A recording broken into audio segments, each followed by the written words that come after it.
o sa worship team, 'di ba? Ito normal na temptation ng isang worship leader. Ako marami pong panahon ganito ang na-feel ko. Bakit ganun? Parang binigay ko naman lahat, pero bakit yung congregation hirap pagtaas ng kamay, hirap umiyak, hirap, parang pa ganun, bakit pa nakatingin lang sila? And alam niyo po, naku mga worship leaders i-correct natin yung heart natin dyan, kasi hindi nakadepende sa atin yung, hindi nakadepende sa atin, huwag natin ikulong kumbaga, yung presensya ng Panginoon sa ganun. Hindi tayo si Lord. Ang trabaho lang natin is just to lead the congregation at mag-worship tayo ng personal natin habang ginagawa natin yun.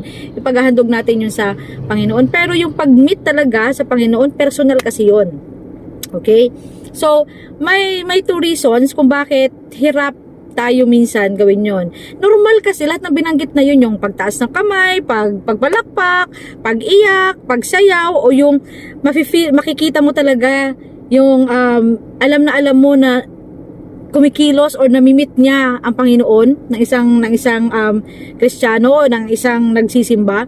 Makikita mo yun sa kanya Normal po yun. Yun ay normal, pero hindi ibig sabihin na kapag hindi mo yun ginawa, hindi mo na-meet si Lord o hindi mo na-meet yung presence ng Panginoon. So, ang topic na ito is para doon sa mga katulad ko rin na nakaka-experience na minsan, bakit ganon? Hindi ko talaga na-meet. So, parang lang akong nagsimba, pero parang sayang man ang simba ko. Kasi, bakit hindi ko na-meet yung presence ng Lord? Okay, ito po yan. Dalawang rason. Number 1, disconnection ng worth ng Panginoon. Okay? Disconnection of God's worth. Number 2, is placing God's worth into a wrong connection.